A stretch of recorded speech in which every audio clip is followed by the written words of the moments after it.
Hello दोस्तों, कैसे हैं सब। मेरा नाम है हिमांशु और मैं स्वागत करता हूं आप सबका आपके अपने चैनल कॉमिक वर्ल्ड पर। तो चलिए दोस्तों, शुरू करते हैं राज कॉमिक्स में योद्धा सीरीज की अगली कॉमिक्स, योद्धा का रहस्य।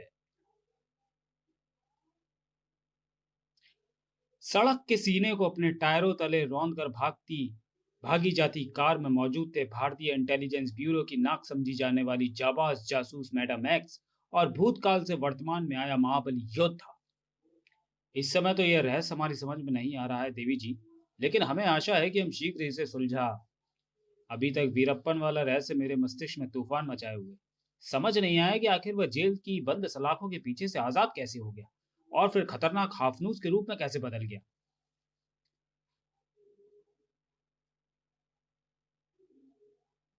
ओह, उफ। भागती कार के एकाएक रुक जाने से लगे झटके ने मैडम एक्स और योद्धा को बुरी तरह हैरान करके रख दिया। गाड़ी टॉप गियर में, स्पीड इंडिकेटर सुई 100 पर थिरक रही है और मैंने एक्सीलेटर का पैडल पूरी तरह दबा रखा है, फिर भी एकाएक रुक गई गाड़ी। माय गॉड, क्या हो रहा है ये। अभी दोनों आश्चर्य के घने जंगल में भटक रहे थे कि हो गया चमत्कार। ये ये क्या, हमारा अच्छा खासा वाहन प्राचीन समय के रथ में बदल गया। क्या हो रहा है, ये कौन कर रहा है। हम, और हम हैं लवेली, सॉरी नवेली। हमने न केवल आपके वाहन को प्राचीन रथ में बदला है, बल्कि एक साधारण मनुष्य को शक्तिशाली हफानूस का रूप भी दिया था। और ये सब हमने आपको खोजने के लिए किया, क्योंकि हम जानते थे कि हफानूस जैसी शक्ति का वही मुकाबला कर सकता है जो प्रलंकारी दिव्यास्त्र ढकवान गण का धारक हो और भूतकाल का महान योद्धा हो। अब चूंकि हफानूस को समाप्त करके आपने अपना परिचय दे दिया है, तो अब मैं आपके सामने आकर आपको अपने साथ ले जाने आया हूं, ए महान योद्धा। आपके कार्य और आपकी वेशभूषा से हम ये तो समझ गए हैं कि आप हमारे युग की हैं, लेकिन आप मुझे कहाँ और क्यों ले जाना चाहती हैं। क्षमा करें महान योद्धा, हम आपको इस दिशा में कुछ नहीं बता सकते। हमें सिर्फ आपको तलाश कर अपने साथ ले जाने का काम सौंपा गया है। अब भड़का योद्धा, हमें आपके इरादे और उद्देश्य से दुष्टता की बू आ रही है। हम आपके साथ कहीं नहीं जाएंगे। ये मुझसे इस तरह क्षमा मांग रही है जैसे मुझे किसी भी प्रकार का कष्ट देकर बहुत बड़ा पाप करेगी। क्यों क्यों कर रही है ये ऐसा। हमारे साथ आपको चलना तो पड़ेगा ही, चाहे इच्छा से, चाहे बंदी बनकर। बचो योद्धा। इस बार ढकमानगन के सीने से टकराकर बेकार हो गई नवेली द्वारा छोड़ी गई किरणें। देखिए देवी जी, आप स्त्री हैं और हमें स्त्रियों पर हाथ उठाना शोभाजनक कार्य नहीं लगता। इसलिए कृपया आप अपनी हट छोड़कर वारों को रोकिए। हमें कोई कठोर कदम उठाने के लिए मजबूर मत कीजिए। नवेली पर योद्धा की प्रार्थना का कोई असर नहीं हुआ तो गरजती हुई उछली मैडम एक्स। तुम जैसी चुड़ैलों पर प्रार्थनाओं का नहीं, जूतों का असर होता है। और जूते मार मार कर तुम जैसों के होश को ठिकाने लगाना मुझे अच्छी तरह आता है। बला की तेजी से वार करती मैडम एक्स अचानक बेबस होकर रह गई। ओ, ये क्या हुआ। उसकी छोड़ी गई किरणें जैसे ही मेरे जूते से टकराई हैं, वे इतने भारी लोहे के जूतों में बदल गए कि मैं अपने पैर नहीं हिला पा रही हूँ। अपनी पूरी शक्ति लगाकर मैडम एक्स ने हिलना चाहा तो वह पछाड़ खाकर गिरी और उसकी इसी हालत ने योद्धा का ध्यान अपनी तरफ खींच लिया। देवी जी नहीं। इसी के साथ नवेली को मौका मिल गया। आह! ये जड़ किरणें आपको हमारा बंदी बना देंगे है महान योद्धा। अब हिल भी नहीं सकता था योद्धा। अब आप हमारे बंदी हैं। और हाँ, अपनी सहयोगिनी की चिंता मत कीजिए। आपके कारण हमने उसके प्राण नहीं लिए। कुछ देर बाद ये आजाद हो जाएगी, लेकिन तब तक हम इस यान से आपको लेकर बहुत दूर निकल चुके होंगे। नवेली जड़ अवस्था में खड़े योद्धा को लेकर उस विचित्र यान में सवार हुई और ओह, वह चुड़ैल योद्धा को लेकर चली गई और मैं कुछ ना कर सकी। उफ। वह यान अपनी मंजिल की तरफ बढ़ता जा रहा था। इधर वह आ रहा है। देव शिरोमणि वह आ रहा है। नवेली जी उसे लेकर आ रही हैं। सच, वह सचमुच आ रहा है। एक झटके से उठकर शैया पर बैठकर देव शिरोमणि को पास ही खड़े वैद्य ने संभाला। आपका यूं शैया से उठना उचित नहीं देव शिरोमणि। आप अत्यंत अस्वस्थ हैं, आप लेट जाइए। नहीं वैद्य जी, आज आप हमें शैया पर लेटने को मत कहिए। आज तो वह आ रहा है। आज तो हमें झूम झूम कर नाचने दीजिए। जहां देव शिरोमणि की खुशी का ठिकाना ना था, वही काल लोक के प्रमुख कालदेव के सीने पर सांप लौट रहे थे। नहीं, ये सत्य नहीं हो सकता। नहीं है यह शत प्रतिशत सत्य है देवलोक के ज्योतिषी। कलालू की ज्योतिष विद्या कभी असत्य नहीं बोलती। उसने मेरे सामने ही देव शिरोमणि को यह सूचना दी कि उनकी बेटी नवेली उसे लेकर आ रही है, जो कभी भी देवलोक पहुंच सकती है। नहीं, ऐसा नहीं होगा। हम न हम नवेली को उसे लेकर देवलोक नहीं पहुंचने देंगे, कदापि नहीं पहुंचने देंगे। शतरंज सी चालें चली जा रही थी काल लोक में, जबकि यहाँ पृथ्वी में ओह बड़ी मुश्किल से मैं अपने आप को इन लोहे के जूतों से आजाद करवा पाई हूँ। प्राचीन रथ बन चुकी कार की तरफ ध्यान गया जो मैडम एक्स का, तो उसने अपना माथा पीट लिया। अच्छी खासी मारुति वैन का कबाड़ा कर गई वे चुड़ैल। अब तो इसे चलाने के लिए मुझे 4 घोड़ों का इंतजाम करना होगा। फिर मैडम एक्स को ध्यान आया योद्धा का। जाने वह चुड़ैल योद्धा को कैद करके कहाँ ले गई, और जाने क्या करेगी वह उसका।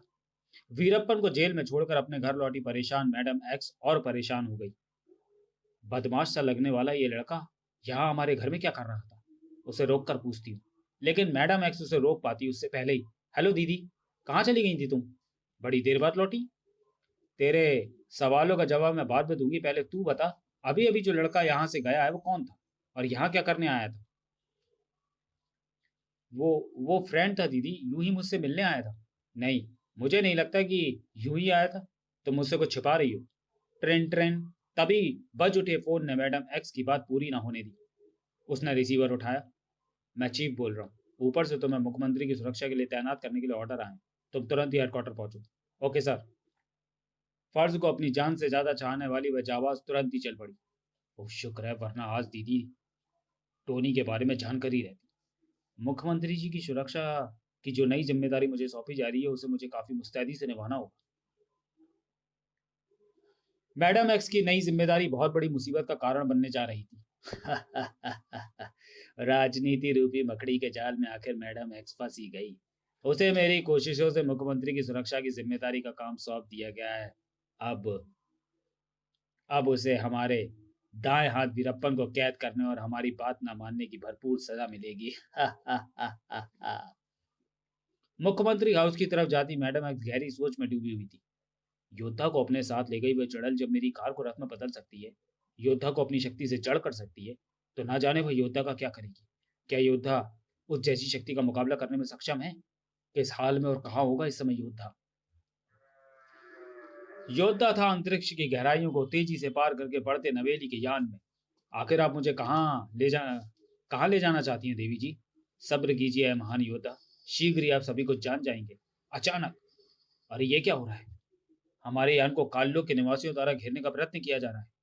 घेरने का प्रयत्न नहीं किया जा रहा है सुंदरी, अभी तो घेर लिया गया है। अब अगर तुम अपने प्राण बचाना चाहती हो तो अपने बंदी को हमें सौंप कर भाग जाओ।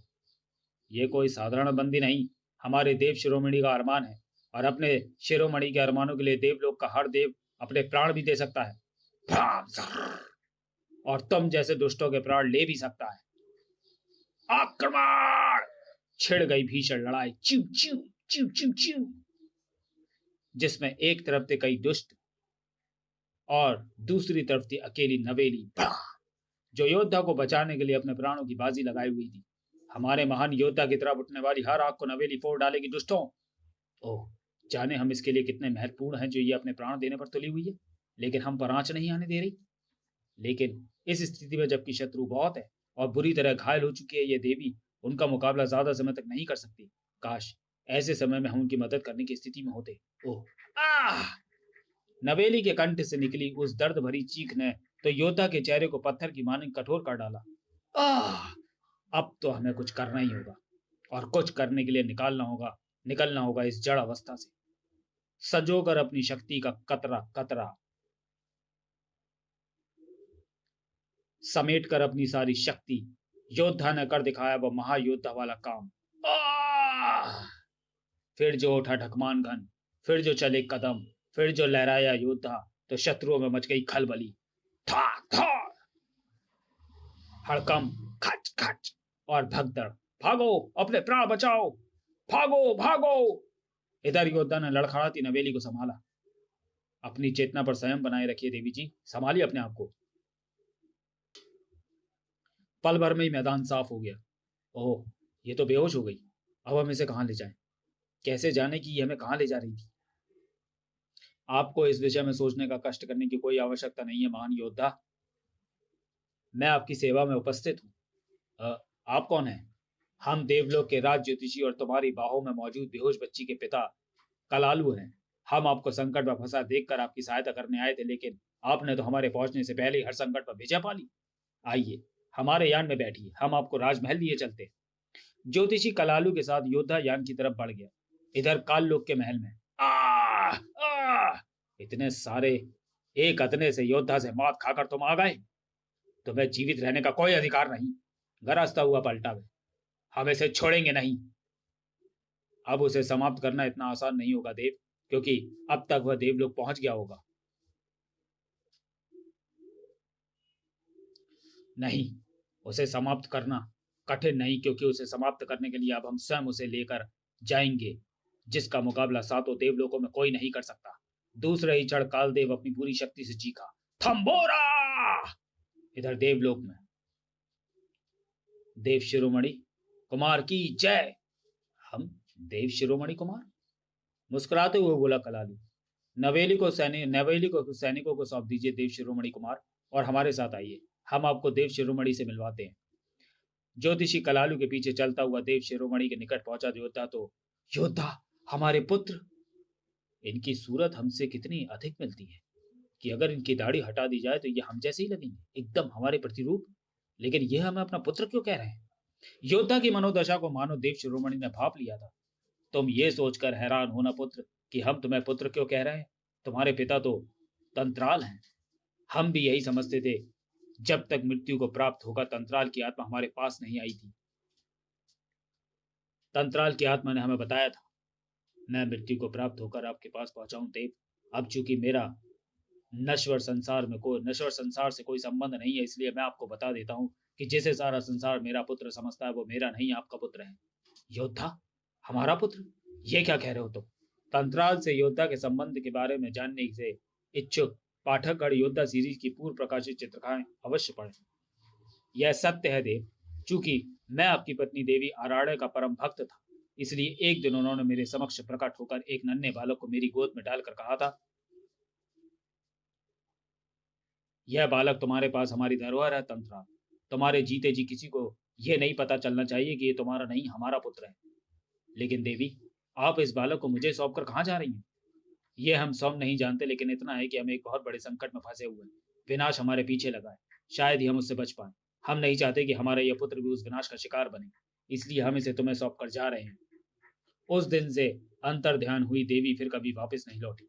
मैं उनके आदेश का पालन करते हुए आपके पुत्र योद्धा को अपना पुत्र समझकर पालता रहा।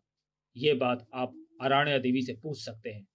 तो चलिए दोस्तों, वीडियो को यही समाप्त करते हैं और मिलते हैं योद्धा सीरीज की कॉमिक योद्धा का रहस्य में, योद्धा का रहस्य के दूसरे और अंतिम भाग में अगले वीडियो में। तब तक के लिए धन्यवाद।